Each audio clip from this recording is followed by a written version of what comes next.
ಶಾಂತಿ ಸಾಗರ ನಾಲೆಯು ಕ್ಷಣ ಕ್ಷಣ ಸನಿಹದಲ್ಲಿ ಬಂದು ಮನವು ಶಾಂತ ತನುವು ಶೀತಲ ಪಾವನ ಸುಖವ ನೀಡುತ್ತಿದೆ, ಪಾವನ ಸುಖವ ನೀಡುತ್ತಿದೆ. ಶಾಂತಿ ಸಾಗರ ನಾಲೆಯು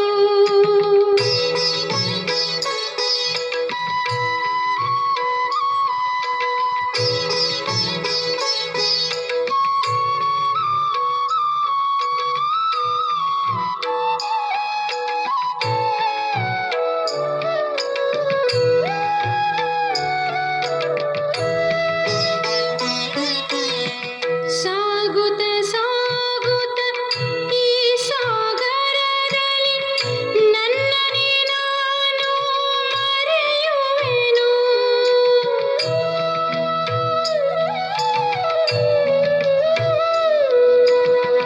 ಸಾಗುತ್ತ ಸಾಗುತ್ತ ಈ ಸಾಗರದಲ್ಲಿ ನನ್ನನ್ನೇ ನಾನು ಮರೆಯುವೆನು. ಮುತ್ತು ರತ್ನವ ಶಿವಸಾಗರದಲ್ಲಿ ಅಪಾರವನು ನಾ ಪಡೆಯುವೆನು. ಶಾಂತಿಯಿಂದಲಿ ತುಂಬಿದ ನಯನದಿ ಶಾಂತಿಯನೆಲ್ಲರಿಗೆ ನೀಡುವೆನು, ಶಾಂತಿಯನೆಲ್ಲರಿಗೆ ನೀಡುವೆನು. ಓಂ ಶಾಂತಿ. ಮಧುರಾತಿ ಮಧುರ ಶಿವ ಪರಮಾತ್ಮ ತಂದೆಯ ಮಧುರ ಮಹಾವಾಕ್ಯವನ್ನು ಕೇಳೋಣ. ಇಂದಿನ ಮುರಳಿಯ ದಿನಾಂಕವಾಗಿದೆ 31/7/2026. ಪ್ರಾತಃ ಮುರಳಿ ಬಾಪ್ತಾದ ಮಧುಬನ್. ಮಧುರ ಮಕ್ಕಳೇ, ಮಕ್ಕಳು ದೊಡ್ಡವರಾದರೆ ನನ್ನ ಸೇವೆ ಮಾಡುವರು ಎಂಬ ಲಾಲಸೆಯು ಶಿವ ತಂದೆಗೆ ಇಲ್ಲ. ಅವರೆಂದೂ ವೃದ್ಧರಾಗುವುದಿಲ್ಲ. ತಂದೆಯೇ ನಿಷ್ಕಾಮ ಸೇವಾಧಾರಿಯಾಗಿದ್ದಾರೆ. ಪ್ರಶ್ನೆಯಾಗಿದೆ, ಭೋಲಾನಾಥ ಶಿವ ತಂದೆಯು ನಾವೆಲ್ಲ ಮಕ್ಕಳ ಬಹಳ ದೊಡ್ಡ ಗ್ರಾಹಕನಾಗಿದ್ದಾರೆ ಹೇಗೆ? ಉತ್ತರ, ತಂದೆಯು ಹೇಳುತ್ತಾರೆ, ನಾನು ಇಷ್ಟು ಬೋಲಾ ಗ್ರಾಹಕನಾಗಿದ್ದೇನೆ. ನಿಮ್ಮ ಎಲ್ಲ ಹಳೆಯ ವಸ್ತುಗಳನ್ನು ಖರೀದಿ ಮಾಡುತ್ತೇನೆ ಮತ್ತು ಅದಕ್ಕೆ ಬದಲಾಗಿ ಎಲ್ಲ ಹೊಸ ಹೊಸ ವಸ್ತುಗಳನ್ನು ಕೊಡುತ್ತೇನೆ. ಬಾಬಾ, ಈ ತನು ಮನ ಧನ ಎಲ್ಲವೂ ತಮ್ಮದಾಗಿದೆ ಎಂದು ನೀವು ಹೇಳುತ್ತೀರಿ. ಅದಕ್ಕೆ ಪ್ರತಿಫಲವಾಗಿ ನಿಮಗೆ ಸುಂದರ ಶರೀರವು ಸಿಗುತ್ತದೆ, ಅಪಾರ ಧನವು ಪ್ರಾಪ್ತಿಯಾಗುತ್ತದೆ. ಗೀತೆಯಾಗಿದೆ, ಭೋಲಾನಾಥನಿಗಿಂತ ಭಿನ್ನ ಯಾರೂ ಇಲ್ಲ. ಓಂ ಶಾಂತಿ. ಭಕ್ತಿ ಮಾರ್ಗದಲ್ಲಿ ಈ ಗೀತೆಗಳನ್ನು ಹಾಡುತ್ತಾರೆ. ಯಾವುದೆಲ್ಲ ಗೀತೆಗಳು ಇವೆಯೋ ಅವೆಲ್ಲವೂ ಭಕ್ತಿ ಮಾರ್ಗದ್ದಾಗಿದೆ. ಅದರ ಅರ್ಥವನ್ನು ತಂದೆಯು ತಿಳಿಸುತ್ತಾರೆ. ಯಾರಿಗೆ ಭೋಲಾನಾಥನೆಂದು ಹೇಳಲಾಗುತ್ತದೆ ಎಂಬುದನ್ನು ಮಕ್ಕಳು ಸಹ ತಿಳಿದುಕೊಳ್ಳುತ್ತೀರಿ. ದೇವತೆಗಳಿಗೆ ಭೋಲಾನಾಥನೆಂದು ಹೇಳುವುದಿಲ್ಲ. ಸುಧಾಮನ ಹಿಡಿ ಅವಲಕ್ಕಿಗೆ ಬದಲಾಗಿ ಮಹಲು ಸಿಕ್ಕಿತೆಂದು ಗಾಯನವಿದೆ. ಅದು ಎಷ್ಟು ಸಮಯಕ್ಕಾಗಿ? 21 ಜನ್ಮಗಳಿಗಾಗಿ. ಈಗ ಮಕ್ಕಳು ತಿಳಿದುಕೊಳ್ಳುತ್ತೀರಿ. ತಂದೆಯು ಬಂದು ಭಾರತವಾಸಿಗಳಿಗೆ ವಜ್ರ ವೈಡೂರ್ಯಗಳ ಮಹಲನ್ನು ಕೊಡುತ್ತಾರೆ.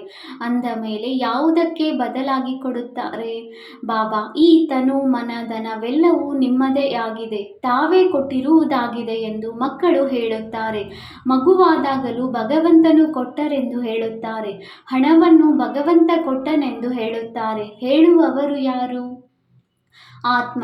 ಭಗವಂತ ಅರ್ಥಾತ್ ತಂದೆಯು ಕೊಟ್ಟರು. ತಂದೆಯು ತಿಳಿಸುತ್ತಾರೆ, ನೀವೀಗ ಎಲ್ಲವನ್ನೂ ಕೊಡಬೇಕಾಗುವುದು.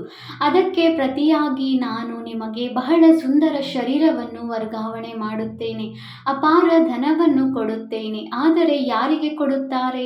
ಅವಶ್ಯವಾಗಿ ಮಕ್ಕಳಿಗೆ ಕೊಡುತ್ತಾರೆ. ಲೌಕಿಕ ತಂದೆಯಿಂದ ಅಲ್ಪ ಕಾಲಕ್ಕಾಗಿ ಧನ ಸಿಗುತ್ತದೆ. ಬೇಹದ್ದಿನ ತಂದೆಯು ನಮಗೆ ಬೇಹದ್ದಿನ ಆಸ್ತಿಯನ್ನು ಕೊಡುತ್ತಾರೆ. ತಂದೆಯು ತಿಳಿಸುತ್ತಾರೆ, ಜ್ಞಾನ ಮತ್ತು ಭಕ್ತಿಯಲ್ಲಿ ರಾತ್ರಿ ಹಗಲಿನ ಅಂತರವಿದೆ. ಭಕ್ತಿಯಲ್ಲಿ ಅಲ್ಪ ಕಾಲಕ್ಕಾಗಿ ಸಿಗುತ್ತದೆ. ಹಣವಿದ್ದರೆ ಸುಖವಿರುತ್ತದೆ. ಹಣವಿಲ್ಲದಿದ್ದರೆ ಮನುಷ್ಯರು ಎಷ್ಟೊಂದು ದುಃಖಿಯಾಗುತ್ತಾರೆ. ತಂದೆಯು ನಮಗೆ ಅಪಾರ ಧನವನ್ನು ಕೊಡುತ್ತಾರೆಂದು ಮಕ್ಕಳಿಗೆ ತಿಳಿದಿದೆ. ಆದ್ದರಿಂದ ಖುಷಿಯಾಗುತ್ತದೆ. ಸುಖಧಾಮದಲ್ಲಿ ಸುಖದ ಯಾವುದೇ ಕೊರತೆ ಇರುವುದಿಲ್ಲ. ಪ್ರತಿಯೊಬ್ಬರಿಗೆ ತಮ್ಮ ತಮ್ಮ ರಾಜಧಾನಿ ಇರುತ್ತದೆ. ಅದಕ್ಕೆ ಪವಿತ್ರ ಗೃಹಸ್ಥಾಶ್ರಮವೆಂದು ಹೇಳಲಾಗುತ್ತದೆ. ಅಂದಾಗ ತಂದೆಯು ಎಷ್ಟು ಮುಗ್ಧನಾಗಿದ್ದಾರೆ, ಏನನ್ನು ಕೊಡುತ್ತಾರೆ ಮತ್ತು ಏನನ್ನು ತೆಗೆದುಕೊಳ್ಳುತ್ತಾರೆ. ತಂದೆಯು ಎಷ್ಟು ಒಳ್ಳೆಯ ಗ್ರಾಹಕನಾಗಿದ್ದಾರೆ. ವಾಸ್ತವದಲ್ಲಿ ತಂದೆಯು ಮಕ್ಕಳ ಗ್ರಾಹಕನೇ ಆಗುತ್ತಾರೆ. ಮಗು ಜನಿಸಿತೆಂದರೆ ಸಂಪತ್ತೆಲ್ಲವೂ ಮಗುವಿನದಾಗುತ್ತದೆ. ಆದರೆ ಅವರು ಹದ್ದಿನ ಗ್ರಾಹಕರಾಗಿರುತ್ತಾರೆ. ಇವರು ಬೇಹದ್ದಿನ ಭೋಲಾನಾಥನಾಗಿದ್ದಾರೆ, ಬೇಹದ್ದಿನ ಮಕ್ಕಳ ಗ್ರಾಹಕನಾಗಿದ್ದಾರೆ. ತಂದೆಯು ಹೇಳುತ್ತಾರೆ, ನಾನು ಪರಮಧಾಮದಿಂದ ಬಂದಿದ್ದೇನೆ. ಹಳೆಯದೆಲ್ಲವನ್ನು ನಿಮ್ಮಿಂದ ತೆಗೆದುಕೊಂಡು ಹೊಸ ಪ್ರಪಂಚದಲ್ಲಿ ನಿಮಗೆ ಎಲ್ಲವನ್ನು ಕೊಡುತ್ತೇನೆ. ಆದ್ದರಿಂದ ತಂದೆಗೆ ದಾತನೆಂದು ಹೇಳಲಾಗುತ್ತದೆ. ಇವರಂತಹ ದಾತನು ಮತ್ಯಾರೂ ಇಲ್ಲ. ನಿಷ್ಕಾಮ ಸೇವೆ ಮಾಡುತ್ತಾರೆ. ತಂದೆಯು ಹೇಳುತ್ತಾರೆ, ನಾನು ನಿಷ್ಕಾಮಿಯಾಗಿದ್ದೇನೆ, ನನಗೆ ಯಾವುದೇ ಲಾಲಸೆ ಇಲ್ಲ. ವೃದ್ಧ ತಂದೆಯ ಸಂಭಾಲನೆ ಮಾಡುವುದು ಮಕ್ಕಳ ಕೆಲಸವಾಗಿದೆ, ಏಕೆಂದರೆ ನಾನು ನಿಮ್ಮ ಸಂಭಾಲನೆ ಮಾಡಿದ್ದೇನೆಂದು ತಂದೆಯು ನಿಮಗೆ ಹೇಳುವುದಿಲ್ಲ. ತಂದೆಯು ವೃದ್ಧನಾದಾಗ ಮಕ್ಕಳು ಅವರನ್ನು ಸಂಭಾಲನೆ ಮಾಡುವುದು ಕಾಯ್ದೆ ಇರುತ್ತದೆ. ಆದರೆ ಈ ತಂದೆಯಂತೂ ಎಂದೂ ವೃದ್ಧನೂ ಆಗುವುದಿಲ್ಲ, ಸದಾ ಯುವಕನಾಗಿರುತ್ತಾನೆ. ಆತ್ಮವೆಂದು ವೃದ್ಧಾಪ್ಯವನ್ನು ಹೊಂದುವುದಿಲ್ಲ, ಇದನ್ನಂತೂ ತಿಳಿದುಕೊಂಡಿದ್ದೀರಿ. ಲೌಕಿಕ ತಂದೆಯು ಮಕ್ಕಳಲ್ಲಿ ಭರವಸೆಯನ್ನು ಇಡುತ್ತಾರೆ. ನಾನು ವೃದ್ಧನಾದಾಗ ಮಕ್ಕಳು ನನ್ನ ಸೇವೆ ಮಾಡುವರು ಎಂದು. ಬಲೆ, ಎಲ್ಲವನ್ನೂ ಮಕ್ಕಳಿಗೆ ಕೊಡುತ್ತಾರೆ, ಆದರೂ ಸಹ ಸೇವೆಯಂತೂ ಇರುತ್ತದೆ. ಈ ಶಿವ ತಂದೆಯು ಹೇಳುತ್ತಾರೆ, ನಾನು ಅಭೋಕ್ತನಾಗಿದ್ದೇನೆ. ನಾನೆಂದೂ ಏನನ್ನೂ ಸ್ವೀಕರಿಸುವುದಿಲ್ಲ. ಕೇವಲ ಮಕ್ಕಳಿಗೆ ಜ್ಞಾನವನ್ನು ಕೊಡುವುದಕ್ಕಾಗಿಯೇ ನಾನು ಬರುತ್ತೇನೆ. ಪರಮಾತ್ಮನು ಆತ್ಮರಿಗೆ ತಿಳಿಸುತ್ತಾರೆ, ಆತ್ಮವೇ ಕೇಳುತ್ತದೆ. ಪ್ರತಿಯೊಂದು ಮಾತನ್ನು ಆತ್ಮವೇ ಮಾತನಾಡುತ್ತದೆ. ಆತ್ಮವೇ ಸಂಸ್ಕಾರವನ್ನು ತೆಗೆದುಕೊಂಡು ಹೋಗುತ್ತದೆ. ಅದರ ಆಧಾರದ ಮೇಲೆ ಶರೀರವು ಸಿಗುತ್ತದೆ. ಇಲ್ಲಿ ಮನುಷ್ಯರದು ಅನೇಕ ಮತಗಳಿವೆ. ಆತ್ಮವೇ ಪರಮಾತ್ಮ, ಅದಕ್ಕೆ ಯಾವುದೇ ಲೇಪ ಛೇಪ ಅಂಟುವುದಿಲ್ಲವೆಂದು ಕೆಲವರು ಹೇಳುತ್ತಾರೆ. ಆತ್ಮವನ್ನು ನಿರ್ಲೇಪವೆಂದು ಹೇಳಿಬಿಡುತ್ತಾರೆ. ಒಂದು ವೇಳೆ ಆತ್ಮವು ನಿರ್ಲೇಪವಾಗಿದ್ದರೆ ಪಾಪಾತ್ಮ ಪುಣ್ಯಾತ್ಮ ಎಂದು ಏಕೆ ಹೇಳುತ್ತಾರೆ? ಆ ರೀತಿ ಇದ್ದಿದ್ದರೆ ಪಾಪ ಶರೀರ ಪುಣ್ಯ ಶರೀರವೆಂದು ಹೇಳಬೇಕಾಗಿತ್ತು. ನೀವೀಗ ತಿಳಿದುಕೊಂಡಿದ್ದೀರಿ. ಎಲ್ಲ ಆತ್ಮಿಕ ತಂದೆಯು ನಾವಾತ್ಮರಿಗೆ ಈ ಶರೀರದ ಮೂಲಕ ಓದಿಸುತ್ತಿದ್ದಾರೆ. ಆತ್ಮವನ್ನು ಆಹ್ವಾನ ಮಾಡುತ್ತಾರಲ್ಲವೇ, ನಮ್ಮ ತಂದೆಯ ಆತ್ಮವು ಬಂದಿತು, ಸ್ವಾದವನ್ನು ತೆಗೆದುಕೊಂಡಿತು ಎಂದು ಹೇಳುತ್ತಾರೆ. ಆತ್ಮವೇ ರುಚಿ ನೋಡುತ್ತದೆ. ತಂದೆಗೆ ಈ ರೀತಿ ಹೇಳುವುದಿಲ್ಲ. ಅವರು ಅಭೋಕ್ತನಾಗಿದ್ದಾರೆ, ಬ್ರಾಹ್ಮಣರಿಗೆ ತಿನ್ನಿಸುತ್ತಾರೆ. ಅವರಲ್ಲಿ ಆತ್ಮವು ಬರುತ್ತದೆ, ಬಂದು ಅವಶ್ಯವಾಗಿ ಎಲ್ಲಿಯೋ ವಿರಾಜಮಾನವಾಗುತ್ತದೆ. ಬ್ರಾಹ್ಮಣರಿಗೆ ತಿನ್ನಿಸುವುದು ಭಾರತದಲ್ಲಿ ಸಾಮಾನ್ಯ ಮಾತಾಗಿದೆ. ಆತ್ಮವನ್ನು ಕರೆಸುತ್ತಾರೆ, ಅದರೊಂದಿಗೆ ಕೇಳುತ್ತಾರೆ. ಅದರಲ್ಲಿ ಕೆಲವು ಮಾತುಗಳು ಸತ್ಯವೂ ಆಗಿರುತ್ತದೆ. ಪಿತೃಗಳಿಗೆ ತಿನ್ನಿಸುವುದು ಸಹ ಡ್ರಾಮಾದಲ್ಲಿ ನಿಗದಿಯಾಗಿದೆ. ಇದರಲ್ಲಿ ಆಶ್ಚರ್ಯವೆನಿಸಬಾರದು. ತಂದೆಯು ಸಾರ ರೂಪದಲ್ಲಿ ಡ್ರಾಮಾದ ರಹಸ್ಯವನ್ನು ತಿಳಿಸುತ್ತಾರೆ. ಡ್ರಾಮಾವನ್ನು ಅಷ್ಟು ವಿವರವಾಗಿ ತಿಳಿಸಿಕೊಡಲು ಸಾಧ್ಯವಿಲ್ಲ. ಒಂದೊಂದರ ತಿಳುವಳಿಕೆ ನೀಡುವುದರಲ್ಲಿಯೇ ಕೆಲವು ವರ್ಷಗಳು ಹಿಡಿಸುವುದು. ನೀವು ಮಕ್ಕಳಿಗೆ ಬಹಳ ಸಹಜ ಶಿಕ್ಷಣ ಸಿಗುತ್ತಿದೆ. ಹೇ ಪತೀತ ಪಾವನ, ಬಂದು ನಮ್ಮನ್ನು ಪಾವನ ಮಾಡಿರಿ ಎಂದು ಹಾಡುತ್ತಾರೆ. ಅವರ ಹೆಸರೆಯಾಗಿದೆ ಪತೀತ ಪಾವನ. ಬ್ರಹ್ಮ ವಿಷ್ಣು ಶಂಕರನಿಗೆ ಪತೀತ ಪಾವನನೆಂದು ಹೇಳುವುದಿಲ್ಲ. ತಂದೆಗೆ ಪತೀತ ಪಾವನ ಮುಕ್ತಿದಾತನೆಂದು ಹೇಳುತ್ತಾರೆ. ದುಃಖಹರ್ತ ಸುಖಕರ್ತನೆಂದು ಹೇಳಲಾಗುತ್ತದೆ. ಅವರು ನಿರಾಕಾರನಾಗಿದ್ದಾರೆ. ಶಿವನ ಮಂದಿರದಲ್ಲಿ ಹೋಗಿ ನೋಡಿ, ಅಲ್ಲಿ ಲಿಂಗವನ್ನು ಇಟ್ಟಿರುತ್ತಾರೆ. ಅವಶ್ಯವಾಗಿ ಚೈತನ್ಯದಲ್ಲಿ ಇದ್ದರು, ಆದ್ದರಿಂದಲೇ ಪೂಜೆ ಮಾಡುತ್ತಾರಲ್ಲವೇ. ಈ ದೇವತೆಗಳು ಸಹ ಯಾವುದೋ ಸಮಯದಲ್ಲಿ ಚೈತನ್ಯದಲ್ಲಿದ್ದರು, ಆದ್ದರಿಂದಲೇ ಅವರಿಗೆ ಮಹಿಮೆ ಇದೆ. ನೆಹರು ಚೈತನ್ಯದಲ್ಲಿದ್ದರು, ಆದ್ದರಿಂದಲೇ ಅವರ ಭಾವಚಿತ್ರವನ್ನು ತೆಗೆದು ಮಹಿಮೆ ಮಾಡುತ್ತಾರೆ. ಯಾರಾದರೂ ಒಳ್ಳೆಯ ಕಾರ್ಯ ಮಾಡಿ ಹೋಗುತ್ತಾರೆಂದರೆ ಅವರ ಜಡಚಿತ್ರವನ್ನಿಟ್ಟು ಮಹಿಮೆ ಮಾಡುತ್ತಾರೆ. ಪವಿತ್ರರಿಗೆ ಪೂಜೆ ಮಾಡುತ್ತಾರೆ, ಯಾವುದೇ ಮನುಷ್ಯರ ಪೂಜೆ ಮಾಡುವುದಿಲ್ಲ. ವಿಕಾರದಿಂದ ಜನ್ಮ ಪಡೆಯುವವರ ಪೂಜೆಯಾಗಲು ಸಾಧ್ಯವಿಲ್ಲ. ಯಾರು ಸದಾ ಪವಿತ್ರರಾಗಿರುತ್ತಾರೆಯೋ ಅಂತಹ ದೇವತೆಗಳ ಪೂಜೆ ನಡೆಯುತ್ತದೆ.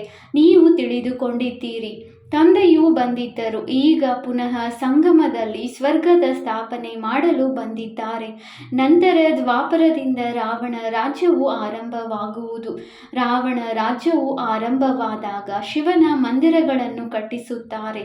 ಈಗಂತೂ ಚೈತನ್ಯದಲ್ಲಿ ಶಿವನು ಜ್ಞಾನವನ್ನು ತಿಳಿಸುತ್ತಿದ್ದಾರೆ. ಅವರು ಸತ್ಯ ಚೈತನ್ಯನಾಗಿದ್ದಾರೆ. ಅವರ ಮಹಿಮೆಯನ್ನೇ ಹಾಡುತ್ತಾರೆ. ನಿರಾಕಾರನಿಗೆ ಶರೀರವಂತೂ ಬೇಕಲ್ಲವೇ? ತಂದೆಯು ಬಂದು ವಿಶ್ವವನ್ನು ಸ್ವರ್ಗವನ್ನಾಗಿ ಮಾಡುತ್ತಾರೆ. ಆ ಸ್ವರ್ಗದಲ್ಲಿ ರಾಜ್ಯ ಮಾಡುವುದಕ್ಕಾಗಿ ನೀವು ಪುರುಷಾರ್ಥ ಮಾಡುತ್ತಿದ್ದೀರಿ, ಸ್ವರ್ಗವಾಸಿಗಳು ಆಗುತ್ತಿದ್ದೀರಿ. ನಿರಾಕಾರ ಪರಮಪಿತ ಪರಮಾತ್ಮನು ಜ್ಞಾನ ಸಾಗರನಾಗಿದ್ದಾರೆ, ಆದರೆ ಅವರು ತಿಳಿಸುವುದು ಹೇಗೆ? ಆದ್ದರಿಂದ ಹೇಳುತ್ತಾರೆ, ನಾನು ಈ ಶರೀರದಲ್ಲಿ ಬಂದಿದ್ದೇನೆ, ನನ್ನದು ಡ್ರಾಮಾದಲ್ಲಿ ಈ ಪಾತ್ರವಿದೆ. ನಾನು ಪ್ರಕೃತಿಯ ಆಧಾರ ತೆಗೆದುಕೊಳ್ಳುತ್ತೇನೆ.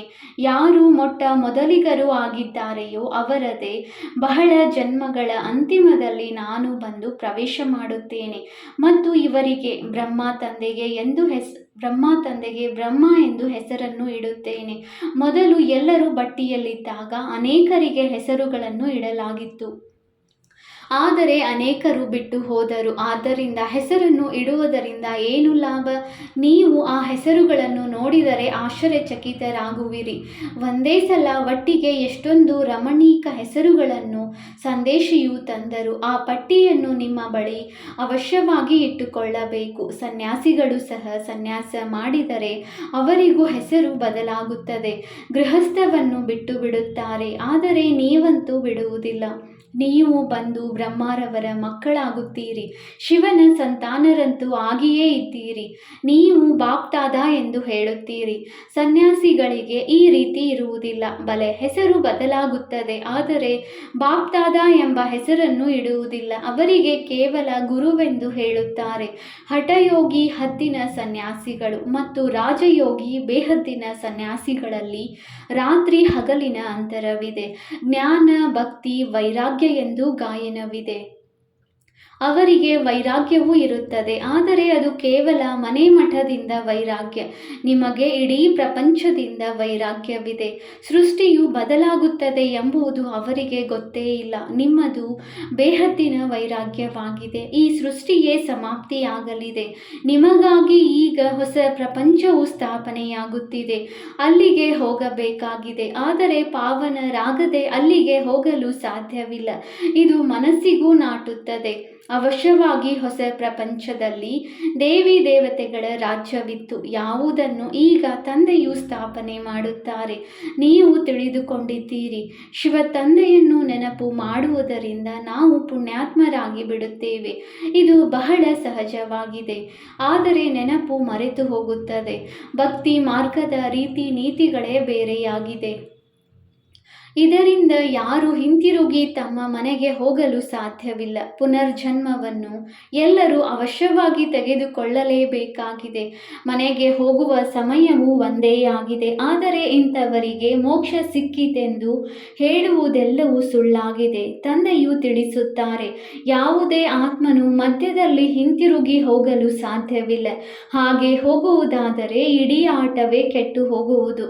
ಪ್ರತಿಯೊಬ್ಬರೂ ಸತೋ ರಜೋ ತಮೋ ಅವಶ್ಯವಾಗಿ ಬರಬೇಕಾಗಿದೆ. ಮೋಕ್ಷಕ್ಕಾಗಿ ಅನೇಕರು ಬರುತ್ತಾರೆ, ಆದರೆ ಅವರಿಗೆ ತಿಳಿಸಬೇಕಾಗಿದೆ, ಮೋಕ್ಷವಂತೂ ಸಿಗುವುದಿಲ್ಲ. ಇದು ಅನಾದಿ ಮಾಡಲ್ಪಟ್ಟ ನಾಟಕವಾಗಿದೆ. ಇದೆಂದೂ ಬದಲಾಗಲು ಸಾಧ್ಯವಿಲ್ಲ. ನೊಣವು ಇಲ್ಲಿಂದ ಹಾರಿ ಹೋಯಿತೆಂದರೆ ಪುನಃ 5000 ವರ್ಷಗಳ ನಂತರ ಇದೇ ರೀತಿ ಹಾರಿ ಹೋಗುವುದು. ಇದನ್ನಂತೂ ತಿಳಿದುಕೊಂಡಿದ್ದೀರಿ. ತಂದೆಯು ಎಷ್ಟೊಂದು ಬೋಲಾ ಆಗಿದ್ದಾರೆ.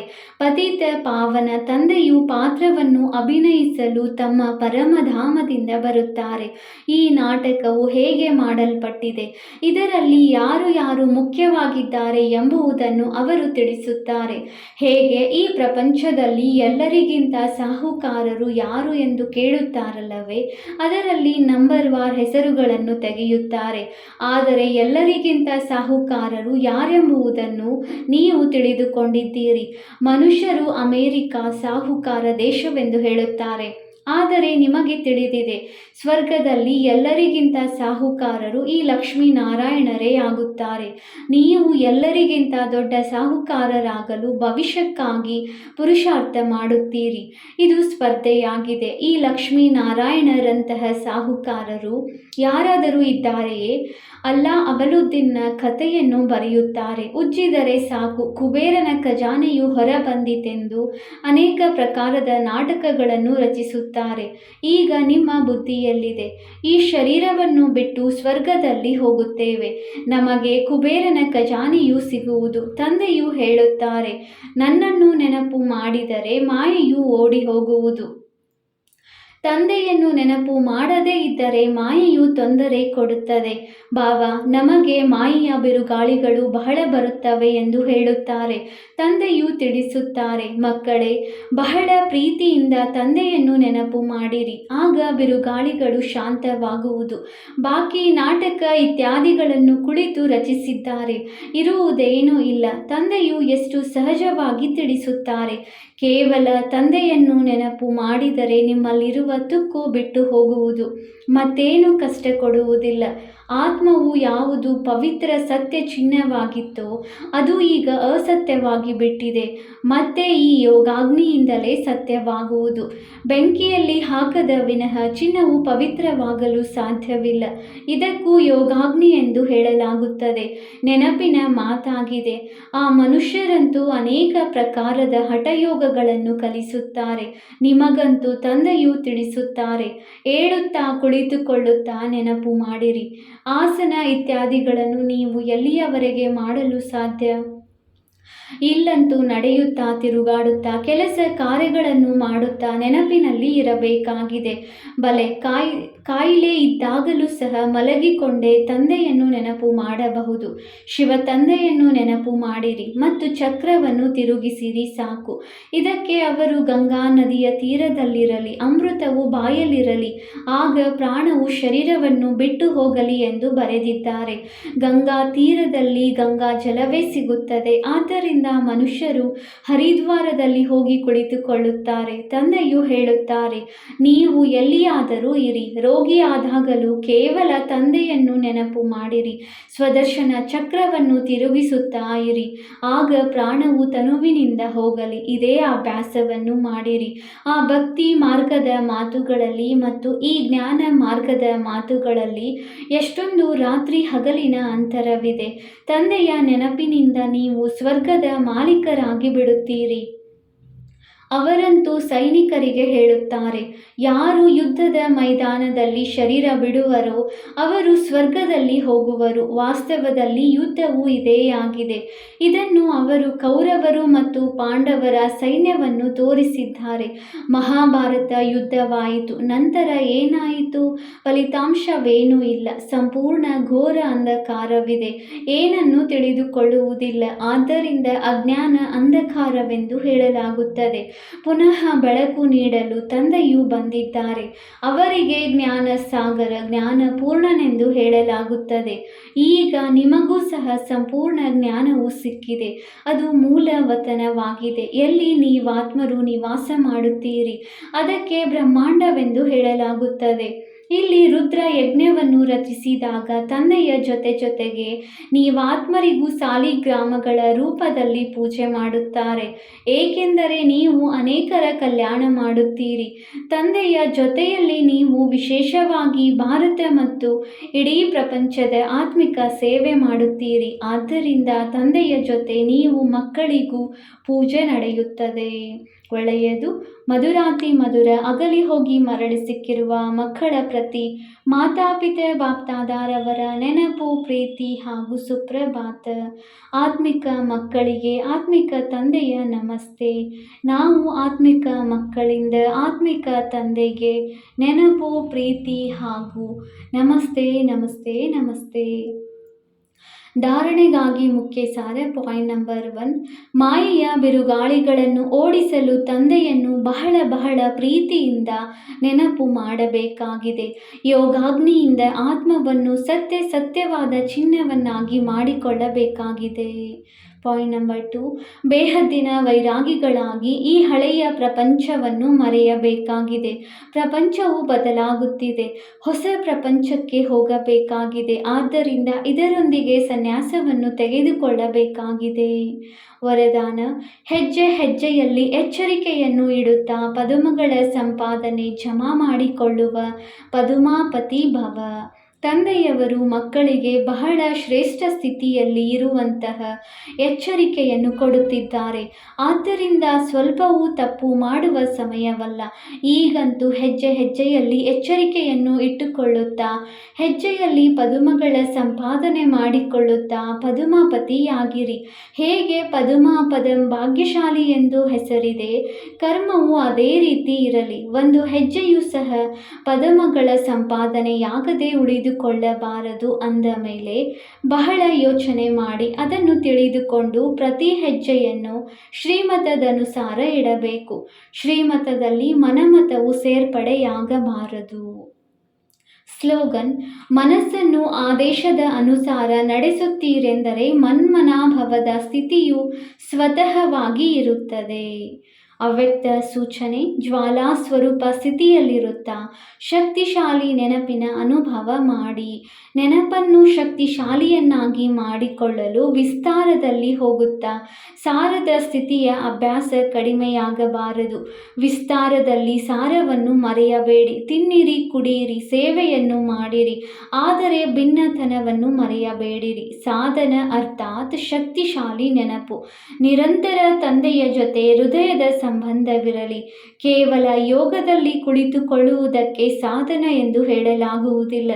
ಆದರೆ ಹೇಗೆ ಶರೀರದಿಂದ ಕುಳಿತುಕೊಳ್ಳುತ್ತೀರಿ ಹಾಗೆಯೇ ಹೃದಯ, ಮನಸ್ಸು, ಬುದ್ಧಿ ಒಬ್ಬ ತಂದೆಯ ಕಡೆ, ತಂದೆಯ ಜೊತೆ ಕುಳಿತು ಬಿಡಲಿ. ಹೀಗೆ ಏಕಾಗ್ರತೆಯೇ ಜ್ವಾಲೆಯನ್ನು ಪ್ರಜ್ವಲಿತ ಮಾಡುತ್ತದೆ. ಓಂ ಶಾಂತಿ.